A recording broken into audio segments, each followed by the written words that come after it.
Hey, what's up guys? Welcome back to the channel, the Duelist push. This is game number 3 we're breaking down. It's against a Feral Disc. Feral Disc, the first thing I'm thinking when I see this is loads of off healing from the Feral Druid, which means the Disc Priest should be just focused on doing as much damage and healing as much as he can through Atonement. So normally these are very long games, and this one was quite long if I remember correctly. One of the major win strategies here again, because this is Disc Priest, is winning on mana. This only counts if you play with the Resto Druid. Obviously, if you play with the Holy Priest, what you should be doing is setting up kills by getting cross CC, so trapping the healer, then getting a stun on the Feral, using Mind Games to get a kill in that window, fearing off of the trap, and then maybe even getting a MC mind control on the healer after that to land the kill. But let's just see what happens in this game.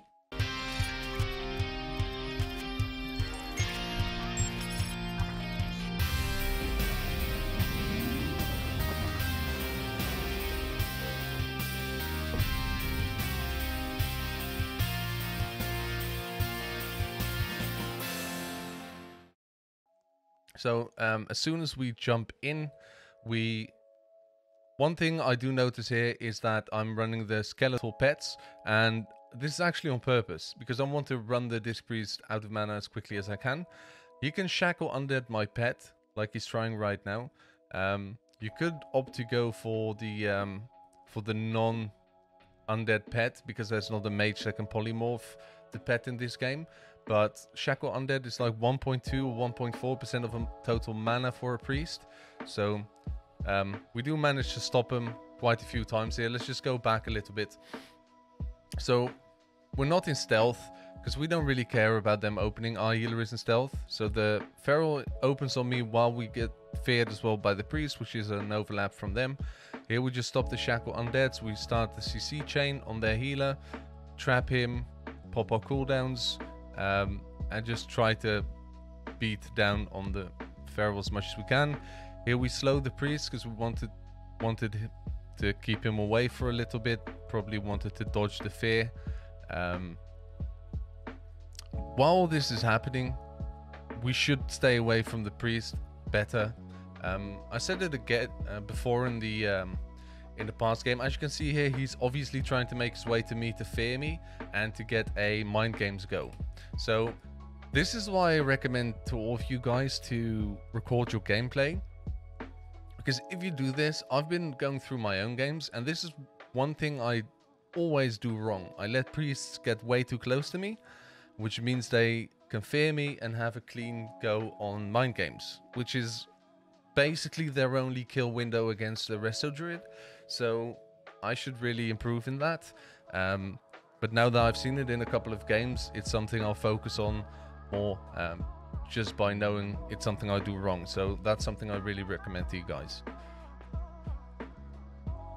Let's see, and not much is going on. We just try to get back in there. Our druid is always kiting, like he's always trying to just kite, and their priest is wasting his mana by shackling my pet, which I don't really care about because I can beat their damage even if he shackles my pet quite a bit. The trap gets death here, so the priest moves in of line of sight of his Feral Druid. What I should actually do right now, because I do have trap, right? So he's coming close to me. He doesn't have fear, so that's not too much of a problem. But I should just wait. Like, it's quite dumb to just chug out my trap like that, because 9 times out of 10, I think this is at 2.1k MMR. Priests are going to know how to death traps. One thing I noticed in general is that I'm pretty close to melee in general. Like, I should stay away a bit more. Like here, if he used raw, he would catch me as well. So here we do manage to stop the Mind Games go with the pet stun. We trap out, and that means, as you can see here, so we stop that Mind Games with the stun, then we trap off. He already committed pain suppression, which means I don't know why he trinkets this, because for 6 seconds of this pain suppression, I'm already doing 40% less damage. They don't have a stun for our healer right now, because Maim is on cooldown at least. We might have Bash, but I don't think they use that at all. Do they? Now they go for the mind games. They land it, but it looks like our healer is free casting anyway. He did get kicked, so he wasn't able to dispel himself instantly, but there wasn't a clean setup. Here we get shackled again. That's another 1.2% of his mana gone, so not too much of a problem. Through all of it, we're just trying to keep our damage as high as we can. Here, the priest lands power infusion on him. So what we do, tranquilizing shot, arcane torrent, we get rid of it instantly. This is actually why I do like being a blood elf, even though orc is better in general. Just being able to get some buffs, like from a warlock as well. If you get dark soul, that's huge. Our healer is just running. See, every time we get anything on there, like roots, stuns, or whatever on the feral, our healer is just out of there already, like halfway across the map. Because uptime is so important in twos that every second that the feral's not hitting our healer, we get a lot of value. Here I made a mistake again. Like, I thought maybe our healer was in trouble, because he gets stunned, but he trinkets and I still stunned the feral. I don't think I had to there. We look at that again. Does he land the mind games? No, he doesn't, because I kicked the mind game, so I still had kick for the mind games. I didn't have to stun the feral here. I could have just stunned the priest. Here we move close to the priest just to fake the death, because we have trap off cooldown. So he uses death, and now we could actually trap. So right here, yeah, we should have just dropped that a little bit earlier, because we had it off cooldown quite a long time. Like, it was already off cooldown here. Then we faked death. And we should have just ran to him right now, because he doesn't have fear, so there's no stops. And we could have landed it earlier to have it on cooldown earlier. But anyway, doesn't matter too much. Like here, we're right in time, because he got fear back as well. As you can see, our druid is just out of there again. Max ranging everyone. Which forces the feral druid into bear form. And now they're like, hey, wait up. We're not winning it like this, so let's start to peel. But they have a grave mistake here as well. So if you look at this, I get bashed. He mind games me, and then I get cloned. So there's no value from this. This is a huge waste on their part. They get some uptime now on the rest of druid, but that doesn't matter at all. We get the R-fed. This was a huge sloppy go from them. I think he presses Radiance here for no reason as well. From 11k mana down to 7. So he Radiances while the feral doesn't really need to be Radianced. Let's look at that one more time.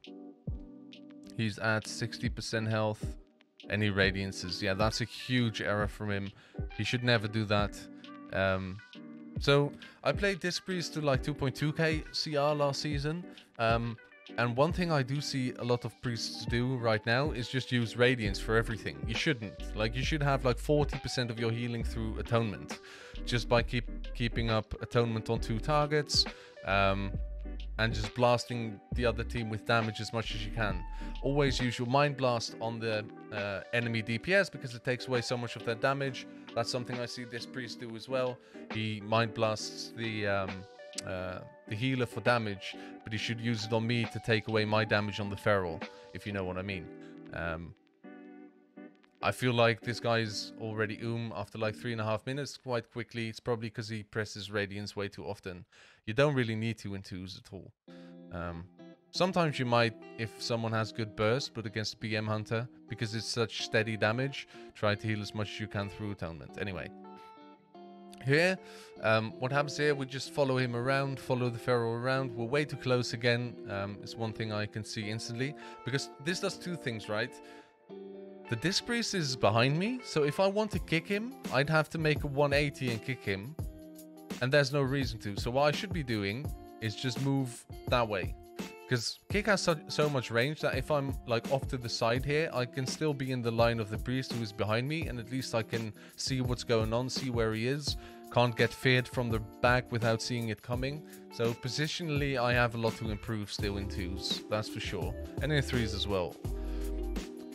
Here, he's spamming out his Shadow Mend, which also 3k mana each Shadow Mend.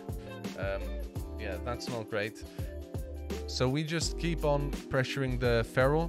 What I should be doing a little bit more against the Feral as a BM hunter, if he uses that, like, I don't know what it's called, but this icon right here, it's like the little attack power thing. We can actually dispel that. Our healer did it now, I think, but we can purge that, so keep that in mind. That takes away 5 combo points. He has to reapply again, so that's quite huge.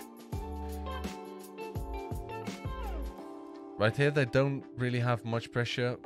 We're not able to kick the Mind Games, but for some reason he stopped casting it anyway. So here we get a trap, he trinkets, we kick the Mind Games, and that was the only kill window they had, right? If they landed that Mind Games, that would have been quite scary. Look at the health of our healer. He uses Barkskin, so he probably wouldn't have died through, but kicking the Mind Games is pretty good anyway. He used Barkskin and Iron Bark. So here what I should have been doing is not get so close. That's one thing for sure. We need to get that power infusion, and looks like we do get it. That's good. A bit late because there was only 10 seconds left on it.